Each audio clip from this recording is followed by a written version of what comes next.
우리가 이 세상을 살아가는 데 있어서 또 세상의 모든 일들을 또 이해하고 또 무엇보다도 우리 자신을 잘 이해하려면은 죄에 대해서 반드시 알아야 됩니다. 죄를 알지 못하고서는 인간은 완전히 무지한자요, 까막눈이요, 그는 아무것도 모르는 거의 짐승과 다를 바가 없습니다. 세상에서 아무리 똑똑한 사람도 아무리 모든 것을 알고 모든 지식을 알고 또 세상의 모든 원리를 안다고 해도 죄를 알지 못하면은 그는 아무것도 모르는 것입니다. 수많은 똑똑하고 지식 있는 사람들의 책을 읽어보면은 분명히 맞는 말이고 좋은 말입니다. 또 탁월합니다. 그러나 가장 큰 결점이 뭐냐면 그들은 죄를 모릅니다. 죄를 모르기 때문에 결국은 헛도는 거예요. 결국은 아무것도 아니에요. 결국은 물거품이 돼버려요. 그래서 우리는 이 죄에 대해서 반드시 알아야 돼. 우리 그리스도인들이 알아야 될 지식 중에 어떠한 지식이 반드시 필요하냐? 죄가 무엇인지를 꼭 알아야 됩니다. 만약에 죄를 모르면 그것은 아무것도 모르는 거예요. 기독교도 모르는 것이고 성경도 모르는 것이고 구원이 뭔지도 모르는 것이고 복음도 모르는 것이고 은혜가 뭔지 모르는 것이고 하나님의 사랑도 모르는 것이고 그냥 완전히 백지 상태라고 하면 돼요. 그래서 반드시 죄를 알아야 됩니다. 성경은 죄에 대해서 명확하고 명백하게 죄를 드러냈어요. 성경은 절대 죄를 모호하게 처리하지 않았습니다. 왜 그랬습니까?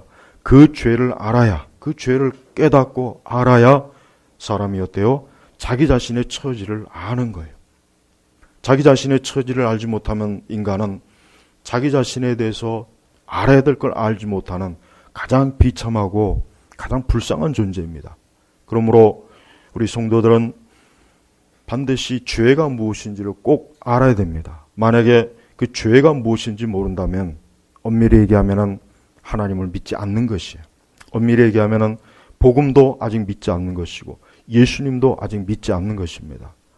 거듭나고 회심하고 중생한 그 첫 번째 증거가 뭡니까? 죄를 깨닫는 것입니다. 그 전에는 자기가 죄인인지 몰랐어요. 물론 약간의 문제가 있고 약간 각 사람마다 나름대로 도덕적이고 윤리적인 그러한 결정과 흠이 있다는 건 다 인정하겠죠. 그러나 자기가 그 모든 걸 제하고라도 자기는 정말 완벽한 죄인이구나. 완벽한 타락하고 부패하고 세상에서 가장 흉측한 괴물이구나 하는 것을 정말 깨닫지 못한 이상은 그 사람은 아직 성도가 아니에요. 그래서 참된 회심과 거듭남의 첫 번째 증상은 죄입니다. 죄를 깨닫는 것.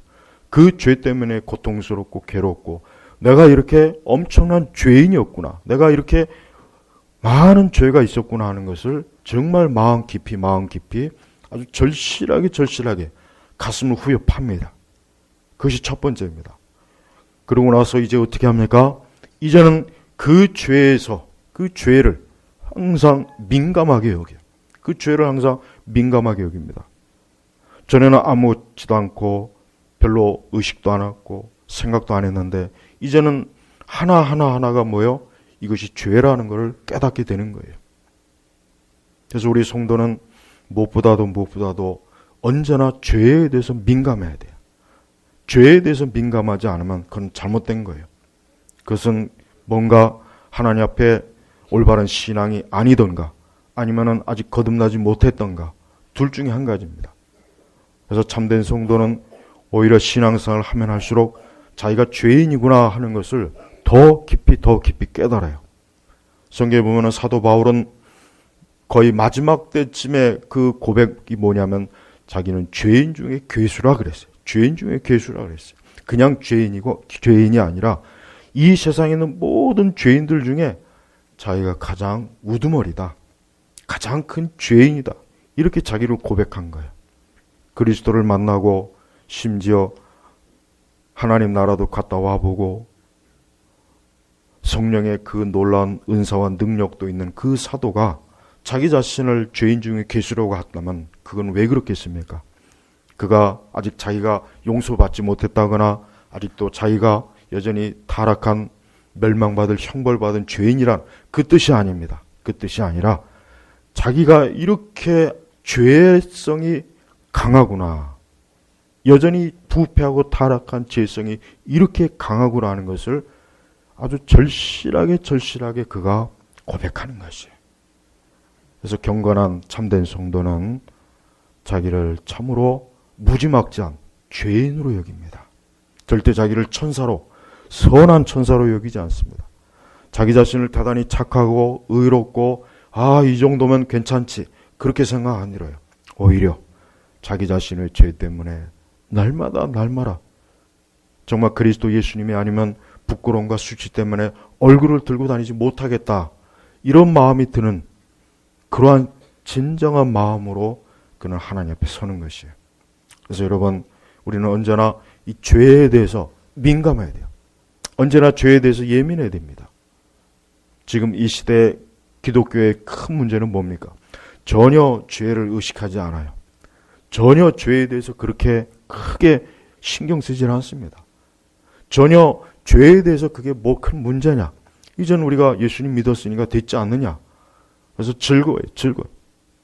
조이, 기쁨을 추구해요. 기쁨. 하지만 우리는 그 기쁨도 있지만 한편으로 뭡니까? 항상 자기 자신을 애통해야 돼요. 애통해야 됩니다. 내가 이렇게 큰 죄인인데, 내가 이렇게 엄청난 죄성이 있는데 우리 주 예수님을 통해서 내가 구원받았구나, 용서받았구나. 그러나 나는 아직 이 죄가 내 안에서 강하게 내 자신이 죄에 끌리고 그 죄 때문에 내가 고통받고 있다는 걸 스스로 인식하기 때문에 절대로 그것을 잊지 않습니다. 그래서 우리 자신이 항상 어때요? 늘 죄에 대해서 민감하고 늘 각성해야 됩니다. 오늘 요한일서 3장 3절에 보면은 그분을 향하여, 즉 예수님을 향하여 이 소망을 가진 자마다, 이 어떠한 소망입니까? 이 소망은 완전한 구원의 소망입니다. 주님과 함께 하는 것입니다. 2절에 보면은 그분을 계신 그대로 볼 것이기 때문이다. 즉 이 다음에 하나님 나라 가서 예수님을 직접 보는 그 소망이야. 그 소망. 이러한 소망이 다 있죠? 우리에게 그런 소망이 있어야 되죠. 그렇죠? 우리 성도들의 최고의 소망이 뭐예요? 하루빨리 예수님을 보고 싶다. 예수님을 만나고 싶다. 어서 빨리 주님을 가까이 하고 싶다. 그 소망이야. 그런 소망이 없다면 그것도 역시 문제입니다. 성도의 궁극적인 소망은 항상 예수님을 빨리 만나고 싶다. 빨리 그분을 가까이 하고 싶다. 그래서 2절에 보니까 그분을 계신 그대로 볼 것이기 때문이다. 바로 그 3절의 소망은 그걸 얘기하는 거예요. 그러니까 그분을 향하여, 예수님을 향하여 그 예수님을 직접 볼 것을 소망하는 자마다 그분께서 깨끗하신 것 같이 자기를 어떻게 합니까? 깨끗하게 한다. 깨끗하게 한다. 성도는 이미 깨끗한데 뭐 얼마나 더 깨끗해야 됩니까? 혹시 그런 의문을 가질 수가 있어요. 여기서 말하는 깨끗이 뭡니까? 거룩을 얘기하는 겁니다. 거룩한 거예요. 거룩한 겁니다. 예수님께서 베드로의 발을 씻으면서 베드로는 처음에는 그걸 거부했어요. 그러나 예수님께서는 그 발을 씻어야 된다 그랬어요. 그걸 뭘 의미합니까? 신자는 항상 거룩한 것을 추구해야 된다는 뜻이에요. 우리 성도들은 늘 자기 자신을 깨끗한 것을, 자기를 항상 깨끗게 늘 보존해야 돼요. 보존해야 합니다. 자, 여러분, 여름철에 보면은 여름철 가장 그 심각한 그 일이 뭡니까? 식중독이에요. 식중독. 이 식중독에 한번 걸리면 잘못하면 생명을 잃어요. 그래서 항상 음식을 잘 보관하려고 하잖아요. 음식을 날이 더우니까, 습하니까 그 음식이 쉽게 부패해요. 썩어요. 변질이 돼요. 그래서 항상 이 음식을 잘 보관하는 거예요. 왜? 변질되지 않게. 변질되지 않게. 바로 그래요. 성도는, 신자는 이 세상에서 자기 자신을 항상 어때요? 그리스도의 피로 깨끗하게 씻음 받았기 때문에 언제나 그것이 변질되지 않도록, 부패하지 않도록, 더럽혀지지 않도록 자기 자신을 깨끗하게 하는 거예요. 우리가 아까 십계명을 교도했죠. 우리가 왜 십계명이 왜 필요합니까? 신약교회 십계명이 왜 필요할까요? 어떤 사람들은 아니 신약교회에 무슨 십계명이 필요합니까? 이미 다 예수 그리스도를 믿고 이제 하나님의 자녀가 됐으면 됐지 무슨 구약의 계명이 왜 지켜야 됩니까? 이런 생각을 가진 분들이 굉장히 많아요. 상당히 많습니다. 그건 율법주의 아닐까요? 우리가 여전히 그런 계명을 꼭 그렇게 지켜야 됩니까? 제가 볼 땐 그건 율법주의 같아요. 사랑이 없는 것 같아요. 은혜가 없는 것 같아요. 그런 생각을 가진 분들이 있어요. 그래서 이제는 계명이 뭐 우리는 해당 안 돼. 우리는 자유했어. 우리는 자유한 거야. 이젠 더 이상 매일 게 없어. 그렇지 않습니다. 여전히 우리 신약의 성도들도 이 십계명이 우리에게 중요한 거예요. 왜 그렇습니까? 우리도 여전히 이 십계명의 말씀을 불순종하고 이 10가지 계명을 어긋나게 살아갈 그런 죄성이 아직 남아있기 때문에 그러는 거예요. 아직 남아있기 때문에 항상 우리가 왜 이 십계명을 염두에 두고 왜 살아야 되느냐? 이러한 죄로 자기 자신을 더럽히지 않기 위해서 그러는 거예요. 않기 위해서. 율법주의가 아니에요. 의식을 중시하는 게 아닙니다. 나는 거룩하게 된 사람이야. 나는 성도야. 나는 이제 깨끗하게 그리스도의 피로 씻은 사람이야. 그러니 나는 더 이상 이제 다시는 어때요? 죄 가운데 빠지지 않아야 돼. 이게 성도입니다. 예수님 믿는다고 해서 이것이 저절로 되는 것이 아니에요. 아니, 오히려 예수님을 믿기 때문에 그런 마음이 드는 거예요. 진짜 예수 그리스도를 믿기 때문에 그런 마음이 들지, 예수 그리스도를 진짜 믿지 않는 사람은 그런 마음이 안 들어요. 죄에 대해서 별로 신경 안 씁니다. 저는 사역을 하면서 보면은 별로 죄에 대해서 그렇게 크게 염두에 두지 않는 사람을 종종 봐요. 저는 그런 사람들 볼 때마다 저 사람이 과연 성도일까? 성도일 수 없다는 생각이 더 많이 들어요. 어떻게 그리스도인이라는 사람이, 어떻게 성도라는 사람이 어떻게 저렇게 자유분방하지? 어떻게 자기 마음대로 살지? 어떻게 저렇게 전혀 거치는 거 없이 살까? 그건 성도가 아니에요. 진짜 거듭나고 중생했다면 항상 뭐예요? 늘 거룩이라고 하는 것은 늘 그게 제일 먼저 다가와요. 늘 거룩이 항상 신경 쓰여요. 늘 하나님 옆에서 자기 자신이 거룩해야 된다. 깨끗해야 된다. 정결해야 된다. 그리스도의 신부로서 우리에게 주어진 흰 옷을 더럽히지 않아야 된다. 늘 이게 항상 그게 거듭난 사람이 제일 첫 번째 심령에 차지하는 거예요. 그 마음이 들어옵니다. 거듭나지 못하면 그 마음이 안 들어와요. 거듭나지 못하면 그 마음이 안 들어옵니다. 그래서 우린 자신이 자기를 깨끗하게 한다. 분명히 성경에는 깨끗하게 한다 그래서 한다. 할지도 모른다가 아니라 뭡니까? 한다. 이 얘기는 뭡니까?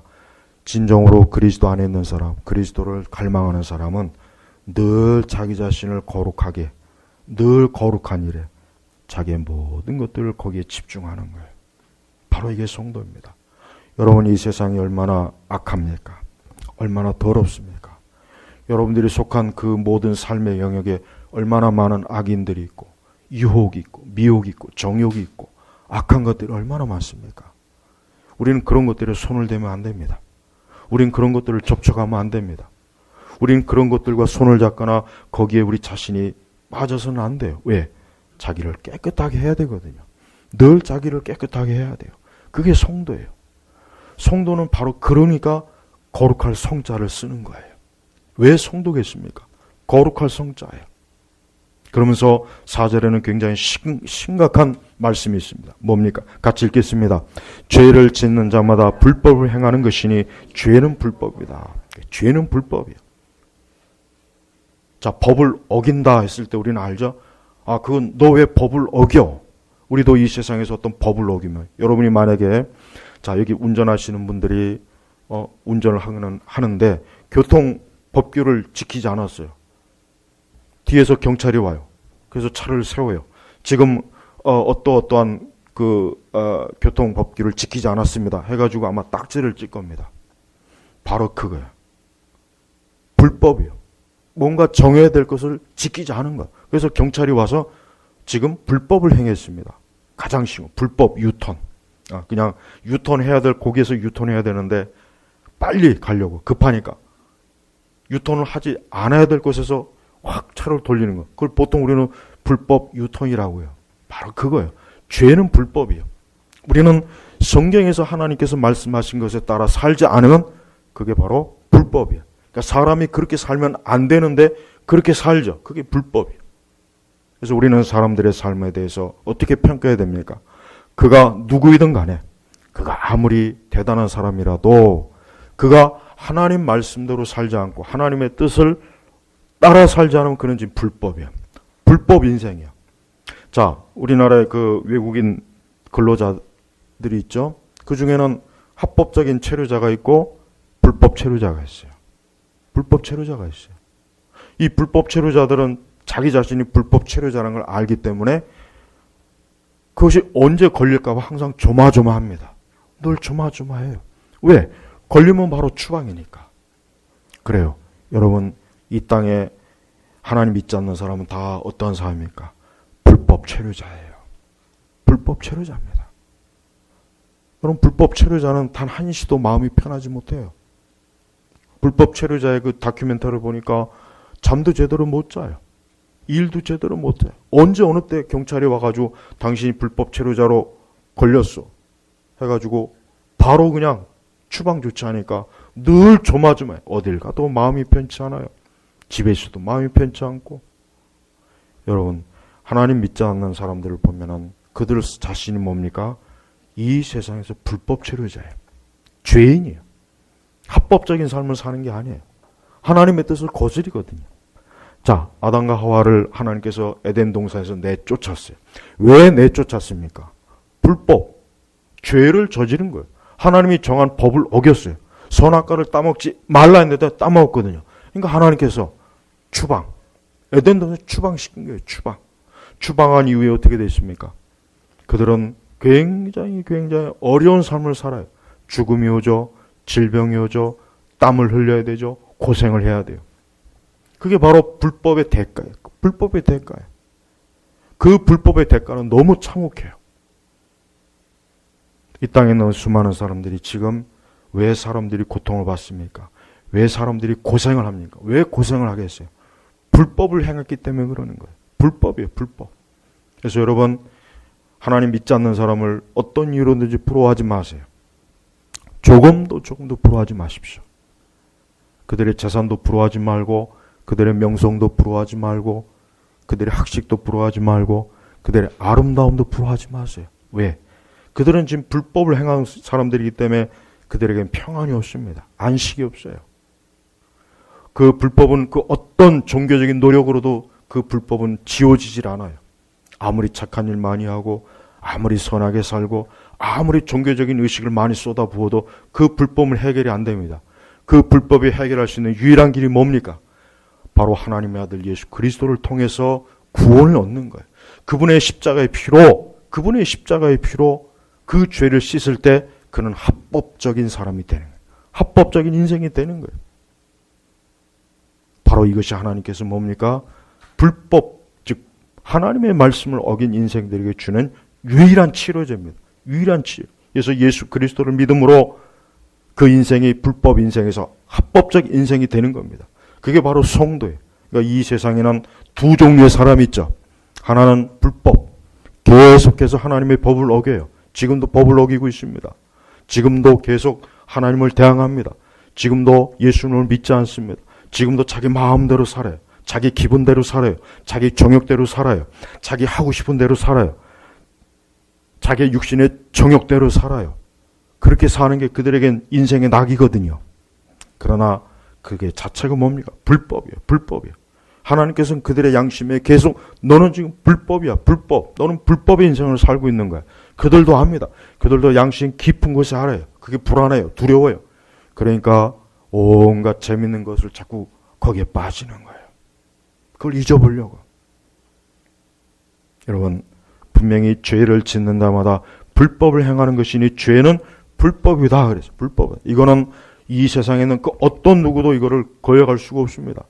이 세상에 있는 수많은 인구가, 수많은 사람들이 이제부터 이게 죄는 불법이 아닙니다 하고 설령 법을 그렇게 만든다고 해도 그건 소용이 없는 거예요.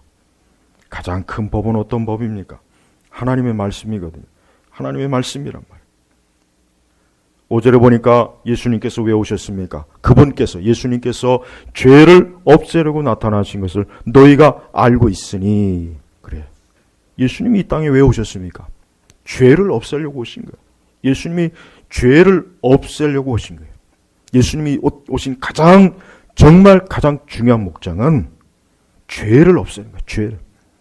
우리에게 복을 주려고 하는 게 아니에요. 우리로 하여금 직장을 승진시키게 하려고 온 게 아닙니다. 우리로 하여금 예수님을 즐기려고 한 게 아닙니다. 다른 게 아닙니다. 죄를 없는 게 죄. 왜? 이 죄가 없어지지 않으면 인간은 어때요? 소망이 없어요. 그 죄 때문에 멸망하는 거예요. 그 죄 때문에 불법을 인생을 살아서 그냥 그대로 영원히 형벌을 받는 것이 평안이 없습니다. 안식이 없습니다. 참된 정말 위로도 없습니다. 만족도 없습니다. 그래서 예수님은 제일 큰 원인이 뭐냐? 죄니까 죄를 없애려고 나타나신 것을 너희가 알고 있으니 그분께는 죄가 없다. 예수님은 죄가 없는 분이에요. 죄가 없는 분입니다. 죄를 없앨 수 있는 분은 누구입니까? 죄가 없는 사람이 죄를 없앨 수 있어요. 여러분, 자, 경찰이라든가 뭐 검사라든가 재판관이 어떤 죄를 짓고 있어요. 그 사람이 그 자격이 됩니까? 안 되죠. 안 되는 거죠. 이 세상에서도 재판관이 어떤 죄를 짓고 있는데 누가 그 사람에게 재판할 수 있는 권리를 누가 주겠어요? 먼저 당신 죄나 먼저 해결하고 와라. 다 이럴 거예요. 경찰관이 불법을 행하는데 누가 그 경찰관 말을 듣겠습니까? 안 듣죠. 당신 죄나 먼저 처리해라. 다 그렇게 비웃을 거예요. 바로 그렇습니다. 하나님의 아들 예수님은 죄가 없어요. 그분은 죄가 없으십니다. 그분은 하나님의 아들이십니다. 그분은 완전한 분이에요. 완전한 신성과 인성을 가지신 분이에요. 그래서 그분은 흠이 없는 분이에요. 무흠한 분이에요. 오직 그분만이 뭡니까? 인간의 죄를 없앨 수 있어요. 다른 그 누구도 사람의 죄를 없앨 수 없어요. 그래서 우리는 예수 그리스도의 그 다른 어떤 누구도 구원할 자가 없다 그랬죠. 성경에. 천하에 그리스도 외에는 다른 누구도 우리를 구원하지 못합니다. 그가 아무리 명성 있는 자요, 아무리 훌륭한 인격자고 성인이고 그가 아무리 대단한 사람도 그 자신이 죄인이기 때문에 죄를 어때요? 해결 못하는 것입니다. 수많은 이단들이 왜 문제인지 아십니까? 그들은 예수 그리스도의 자리를 뺐기 때문에 그래요. 예수님의 자리를 강탈하는 거예요. 자격도 안 되는 자가 예수님의 자리를 차지하고 있어요. 그 중에서도 가장 큰 종교가 어떤 종교입니까? 불교도 마찬가지고 로마 천주교 보십시오. 교황이나 사제나 수녀들이 자기들이 무슨 자격으로 감히 신자들의 죄를 사해 줍니까? 마리아도 마찬가지. 그 어떤 성인도 마찬가지. 그들은 죄를 사해 줄 수 없어요. 오직 예수님만 죄를 사해 주는 거예요. 그래서 그분께서라 해서 그분께서 오직 예수님께서만이 어때? 죄를 없애려고 나타나신 것을 너희가 알고 있으니 그분께는 죄가 없다. 그런데 6절에 보니까 그분 안에 거하는 자마다 죄를 짓지 않으니, 이 말씀이 많은 분들이 오해하는 말씀이에요. 어떤 분들은 이 말씀을 보고 그러면은 어떤 죄도 짓지 않는 겁니까? 그러니까 완전주의를 생각해요. 완전주의. 아직도 많은 분들이 오해해요.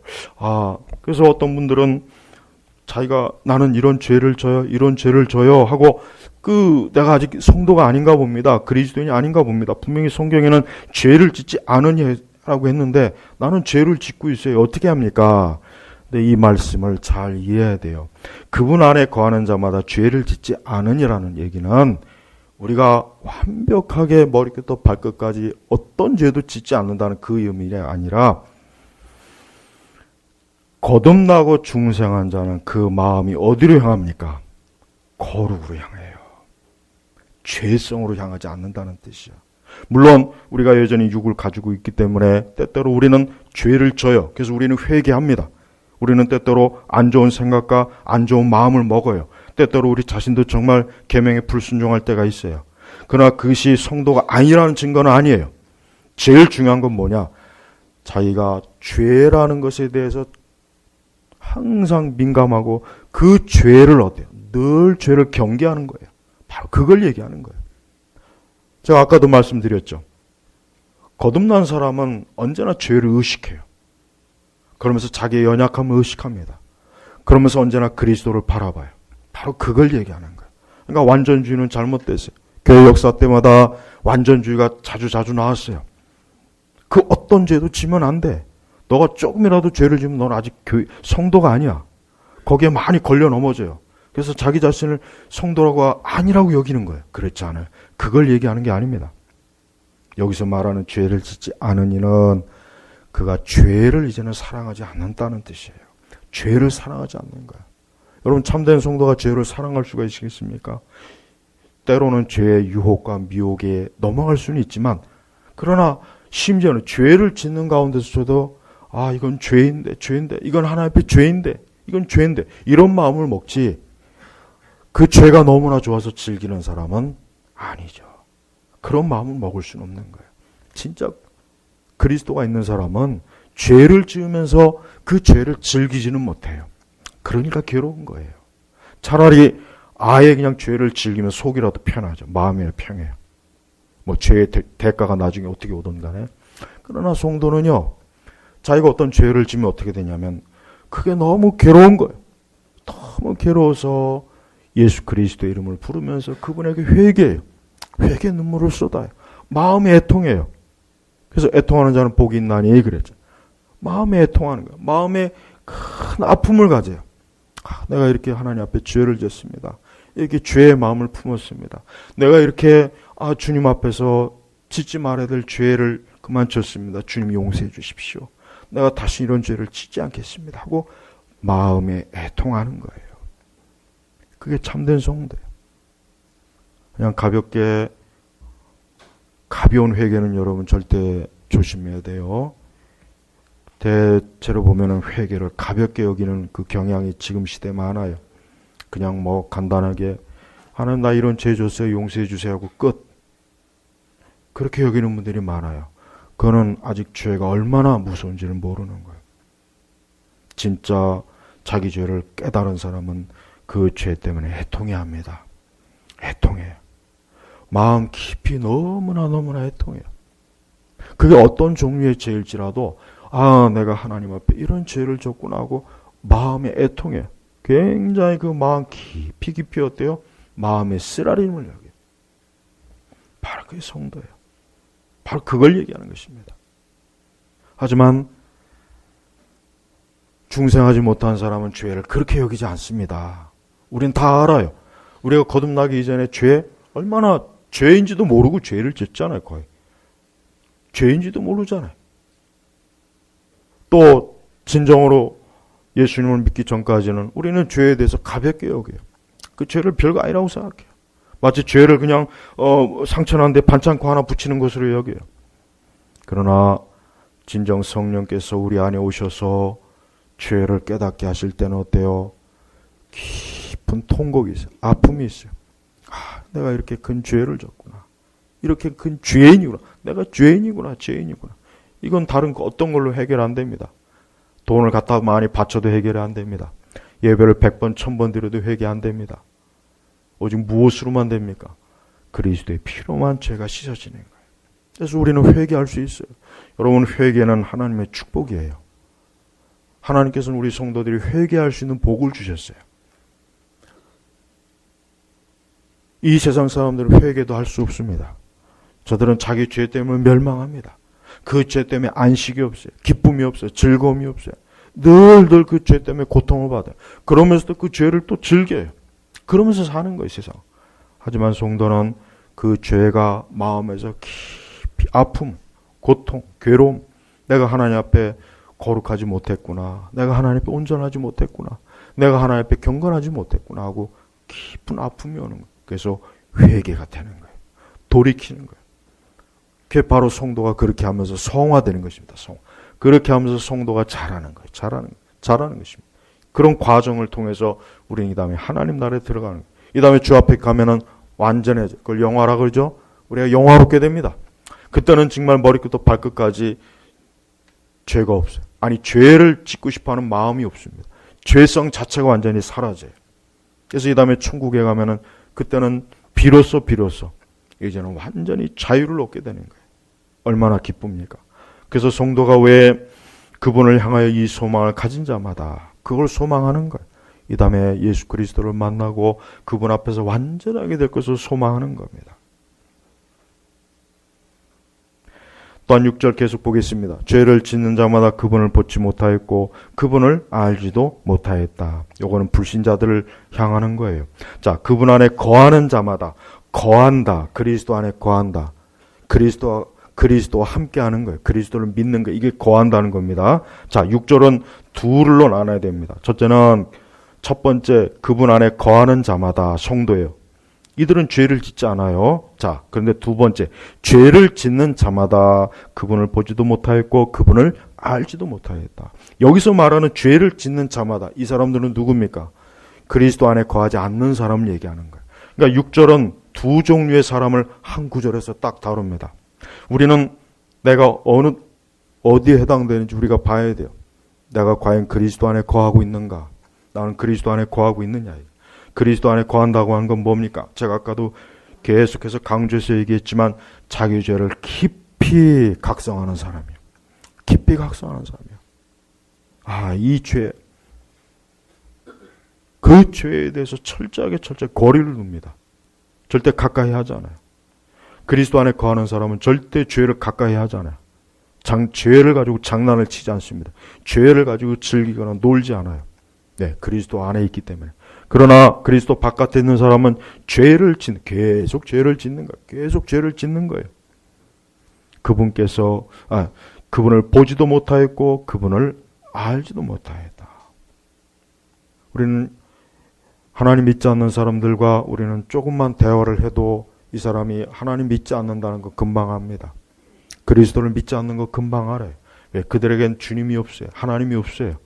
그들에게는 아예 그런 게 없어요. 그들에게 있는 건 오직 세상이에요. 육신의 정욕이에요.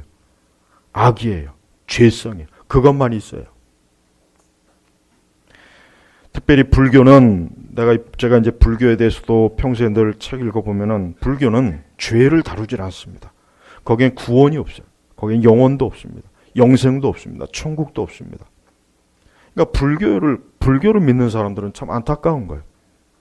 거기에 빠져 산다는 것 자체가 뭡니까? 자기 자신을 멸망의 길로 가는 거예요. 세상의 모든 종교가 다 그래요. 세상의 그 어떤 종교도 보면 거긴 예수님이 없어요. 그러나 오직 기독교, 우리 그리스도교, 우리 기독교만이 그리스도, 그분이 계신 거예요. 그래서 자, 이 세상은 그분을 보지도 못하였고 그분을 알지도 못한다. 이 세상은 주님을 몰라요. 하나님을 모릅니다. 이 세상이 주님을 알고 하나님을 알았다면 이 세상이 지금 이렇게 됐겠습니까? 안 됐겠죠. 하나님을 알지 못하고 그리스도를 알지 못하니까 이 세상에 이 죄악이 계속해서 쌓아가는 거예요. 그러니까 이 세상은 완전할 수가 없어요. 세상에 어떤 정부가 들어서도 어떤 정치가 나와서도 완전하지 못합니다. 그러니까 우리 성도들은 이 세상이 완전할 거라는 걸 아예 기대도 하면 안 돼요. 왜? 그럴 수도 없고 그럴 일이 없습니다. 왜? 그분을 알지 못하는 사람들이 이 땅을 통치하고 지배하고 있잖아요. 그분을 알지 못하는 사람들이 이 사회 곳곳 얼마나 많습니까? 우리 집에도 있고 우리 가족 가운데도 있고 우리 친척 가운데도 있고 우리 학교에도 있고 저 정부에도 있고 경찰서에도 있고 어느 곳이나 다 그리스도를 알지 못하는 사람들이 곳곳에 다 있어요. 다 있습니다.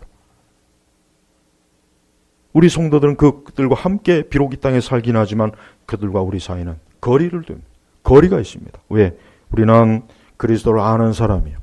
우리 성도 여러분들 오늘 그분을 보지도 못하였고 그분을 알지도 못하였다 하는 이 말씀의 의미를 잘 깨달아야 됩니다. 우리 성도들은 예수님을 압니까? 예수님을 압니까? 그리스도를 압니까? 여기서 그분을 보지도 못하였고 라고 하는 말은 이 말씀이 기록된 시기는 아직도 예수님을 본 사람이 있었거든요. 그들을 얘기하는 거예요. 행여라도 또 이 말씀을 근거해서 그럼 예수님을 봐야 됩니까? 아니에요. 우리는 예수님을 볼 필요는 없어요. 그러나 그분을 알 수는 있어요. 말씀을 통해서 알 수 있습니다. 성령께서 깨닫게 하셔서 알 수는 있어요. 알아야 됩니다. 전 우리 신약교에 있는 성도들, 즉 사도시대 이후에 그리스도의 그 육신의 모습을 못한 모든 성도들은 설령 그분을 보지는 못하여도 그분을 알아야 돼요. 예수님을 알고 있습니까? 우리는 예수님을 내가 진짜 안다고 여기냐 이거예요. 여기서 안다는 것은 책을 통해서 아는 걸 얘기하는 게 아닙니다. 그냥 예수님에 대해서 책 몇 번 읽고 난 이제 예수님을 알아. 교리문답 몇 번 읽고 난 이제 예수님을 그걸 얘기하는 게 아닙니다. 물론 그것도 중요하긴 하지만 더 중요한 것은 예수님께서 살아계신 하나님의 아들이라는 걸 인격적으로 아는 거예요. 인격적으로 아는 거예요. 여러분 우리가 역사적인 인물들을 여러분 예를 들면 여러분 우리 집회에 보면은 5만 원권에 보면 심사임당이 있죠. 우리는 심사임당이 누군지는 알아요. 책을 통해서 배웠으니까. 하지만 그를 인격적으로 모릅니다. 왜?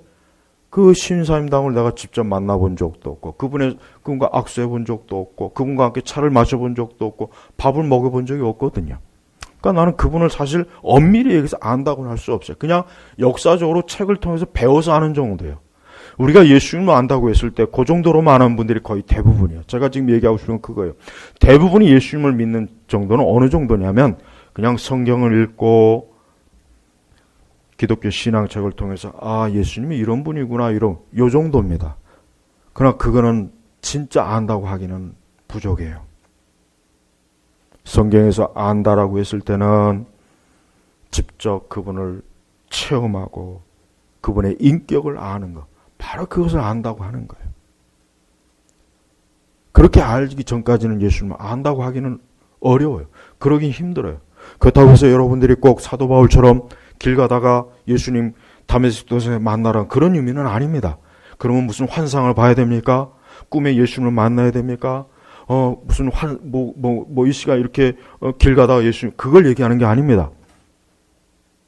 예수님이 진짜 살아계신 분임을 인격적으로 영적으로 체험하는 것, 바로 이걸 얘기해요. 그게 바로 중생이고 거듭남을 얘기하는 것입니다.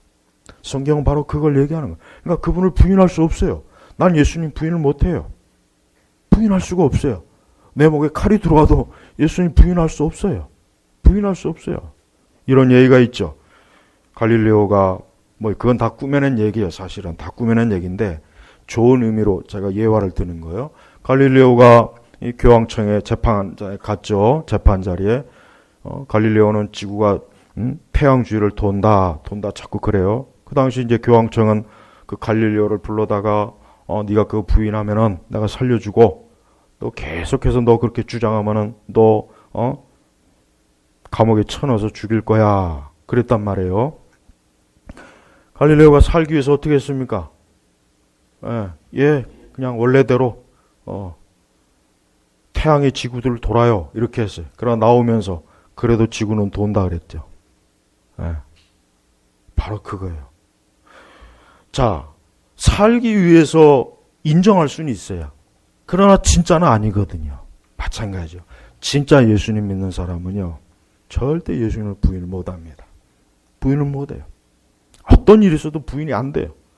다른 모든 건 다 부인이 돼도 예수님이 살아계신 걸 부인을 못합니다. 여러분, 순교자들이 왜 순교했겠어요? 영웅심에서 순교했겠습니까? 멋부리려고 순교했겠어요? 여러분, 실제로 순교의 자리에서 예수님 부인하는 사람들 많습니다. 많아요, 사실은. 실제로 예수 그리스도를 부인하는 사람들 상당히 많아요. 왜? 살기 위해서. 그러나 순교자들이 그 무서운 순교의 자리에서 예수 그리스도를 부인하지 못하고 순교한 그들이 왜 순교를 했겠어요? 안 되는 거예요. 자기도 살기 위해서 부인하고 싶은데 안 되는 겁니다. 안 되는 거예요. 이게 영적인 거예요. 영적인. 세상 지식은 살기 위해서 부인할 수는 있어요. 그러나 영적인 건 안 됩니다. 우리 성도 여러분 그분을 알지 못합니까? 그분을 아는 겁니까? 반드시 주님을 알아야 돼요. 예수님을 알아야 됩니다. 예수님을 알지 못하면 하나님의 자녀가 아닙니다. 제발 예수님을 피상적으로 알지 마세요. 예수님을 깊이 알아야 돼요. 그분을 깊이 알기를 소망해야 돼요. 제발 우리 성도들이 가장 추구해야 될 게 뭔지 아십니까? 그리스도를 알기를 가장 사모해야 됩니다. 그게 가장 먼저 와야 돼요. 제가 자꾸 말씀드리지만 자꾸 지금 현재 우리나라에 돌아가는 상황이 물론 굉장히 안 좋긴 하지만 거기에 너무 빠지지 마세요.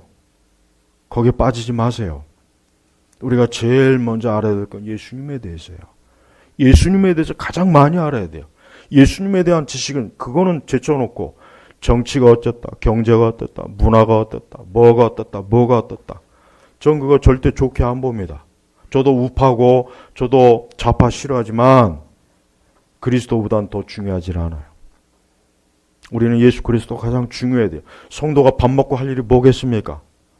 그리스도를 알기를 힘써야 돼요. 바울이 뭐라 하겠습니까? 자기는 그리스도 외에는 전하지 않겠다 그랬어요. 바울이 똑똑한 사람이에요. 지성이냐 대단한 사람이에요. 그러나 그가 그리스도를 더 알고자 하는 욕망이 가장 컸어요. 그게 그것보다 더 큰 게 없었던 거예요. 제발 우리 성도들이 그래야 돼요. 우리 성도들이 그래야 됩니다. 그리스도를 제껴놓고 다른 걸 우선시하는 거, 그거 죄예요. 무조건 죄입니다. 이유 여하가 없어요. 좌파건 우파건 간에 그리스도보다 더 알고자 한다면 그건 죄입니다. 죄예요. 차라리 다 무식해도 좋아요. 그리스도를 많이 알아야 돼. 그리스도도 알지 못하면서 무슨 기독교 신앙생활로 무슨 뭐가 우파가 어쩌고 좌파가 어쩌고 그럽니까? 예수님을 알아야 돼요. 예수님을 체험해야 돼요. 예수님을 사랑해야 됩니다. 페넬롱의 그리스도의 완전이라는 책을 꼭 좀 읽어보세요. 우리 청년들은. 비록 로마 가톨릭 사제이지만 그리스도에 대해서 그렇게 잘 쓴 사람이 누가 있습니까? 그리스도를 알아야 돼요. 그분을 알지 못하는 이상 우리에게는 안식이 없습니다. 평안이 없습니다. 기쁨이 없습니다. 그분을 알지 못하면 우리에게 영생이 없습니다. 요한일서는 요한 사도가 쓴 겁니다. 보십시오. 다른 많은 말들보다 여기서 강조하는 게 뭡니까? 그분. 예수님이에요. 그분을 알지 못하는 자들은 죄로 인해서 멸망할 거예요. 좌파건 우파건 예수님 안 믿으면 다 지옥 가는 건 동일해요. 애국자도 지옥 갑니다. 예수님만 믿으면 지옥 가는 거예요. 빨갱이들만 지옥 가는 게 아니에요. 그랬으면 좋겠지만 아닙니다. 예수님만 믿으면 다 지옥 가는 거예요. 그러니까 그리스도 알기를 힘써야 돼요. 그분은 구세주입니다. 하나님의 아들이십니다. 지금도 살아계셔서 우리와 함께 하십니다. 그분은 우리의 죄를 씻어주시는 분이에요. 그분이 우리의 죄 때문에 십자가에서 죽으시고 그분이 형벌을 받으신 분이에요. 매를 맞으신 분입니다. 물과 피를 쏟으신 분입니다. 그분은 무덤에서 사흘 동안 무덤에 갇혀 있었지만 사흘 만에 부활하신 분이에요. 그리고 그분은 다시 오실 거예요. 다시 오실 겁니다. 다시 오셔서 자기 백성들, 자기 교회를 하나님 나라로 이끌 것입니다. 하나님 앞으로 이끌 것입니다. 그리고 그분을 볼 것이에요. 2절에 요한 3장 2절을 우리 같이 한번 읽겠습니다. 사랑하는 자들아, 이제 우리는 하나님의 자녀이다. 우리가 어떻게 될 것인지는 아직 나타나지 않았으나 그분께서 나타나시면 우리도 그분과 같이 될 것을 알고 있으니 이는 우리가 그분을 계신 그대로 볼 것이기 때문이다. 자, 보십시오. 초대교회, 즉 사도들이 살던 시대 성도들은 사실은 예수 그리스도께서 가까이 오시리라는 기대를 했어요. 그리고 그분을 만날 것을 기대했어요. 이와 같은 기대가 지금 우리에게 있어야 되는 거예요. 동일하게 있어야 돼. 우리에게 이러한 기대가 없다면 어떻게 그 사람이 소망을 예수님께 두었다고 할 수가 있겠습니까? 우리 성도 여러분, 제발 소망을 예수님에게 두세요. 다른 데 소망 두지 마십시오. 세상에 소망 두지 마십시오. 어떤 사람에게도 소망을 두지 마시고. 여러분, 지금 세상은 과거와는 다르게 옛날 그 사람들의 그 영상을 촬영한 걸 볼 수가 있어요. 50년 전, 30년 전, 40년 전, 심지어 100년 전까지도 있더라고요. 여러분, 한때는 이 땅에서 영화롭게 영광을 누리고 엄청난 권세를 누리던 사람들이 3, 40년 지나서 지금 영상을 보니까 이 사람들 다 죽었어요. 지금 어디가 있어요? 다 무덤 속에 가 있어요. 대부분 다 구원받지 못하고 갔어요. 그들이 한때 이 세상에 그렇게 화려하고 대단했지만 남는 게 없어요. 그게 뭡니까? 인생은 그렇게 살면 안 되는 겁니다. 인생은 그리스도를 믿고 하나님을 경외하고 하나님을 사랑하고 하나님을 예배하고 하나님 말씀대로 사는 것. 이게 인생입니다. 이게 참된 인생. 여기서 벗어난 인생은 다 불법이에요. 그래서 우리 성도들은 하나님 믿지 않는 사람을 크게 여기지 않아요. 하나님 믿지 않는 사람 불쌍하게 여겨요. 궁일히 여겨요. 아, 제가 아직도 예수님을 모르는구나. 하나님 믿지 않는구나. 너무 불쌍해요. 그래서 우리 성도들은 세상 사람들을 하찮게 여깁니다. 별거 아닌 것으로 여겨요. 우리 진짜 성도는 세상에 그 대단하다는 사람들 대단하게 여기지도 않아요. 오직 그리스도 안에 있는 사람이 대단한 거예요. 우리가 대단한 거예요. 이 세상 그 누구도 대단한 사람 없어요. 오직 그리스도 안에 있는 사람이 진짜 그 사람이 대단한 거예요. 수많은 사람들이 멸망의 길로, 수많은 사람들이 지옥의 형벌로 가는데 어떻게 저 사람 구원받았을까? 진짜 대단하다. 하나님의 은혜죠. 은혜란 말, 자비예요, 궁일이에요, 사랑이에요. 그게 진짜 대단한 거예요. 멸망에 가는 사람들이 뭐가 대단합니까? 그러니까 우리 성도들은 세상의 영웅이나 세상의 위대한 사람들을 쫓아가지 않습니다. 우리는 목수이신 나사렛 예수님을 쫓아가는 사람이에요. 그분과 함께하는 사람이에요. 그리고 그분을 볼 거예요. 만날 거예요. 여러분 기대하십시오. 지금 비록 우리가 이렇게 죄성이 아직도 있고 육신은 연약하고 우리는 이 세상에 날마다 시달리고 고생을 하지만 믿음 생활 하느라고 어렵겠지만 우리는 곧 주님 만날 거예요. 주님 앞에 설 겁니다. 그때는 모든 것이 이제는 자유예요. 더 이상 우리에게 매이는 게 없습니다. 우리의 삶에 가시와 엉겅퀴도 없을 거예요. 얼마나 좋습니까?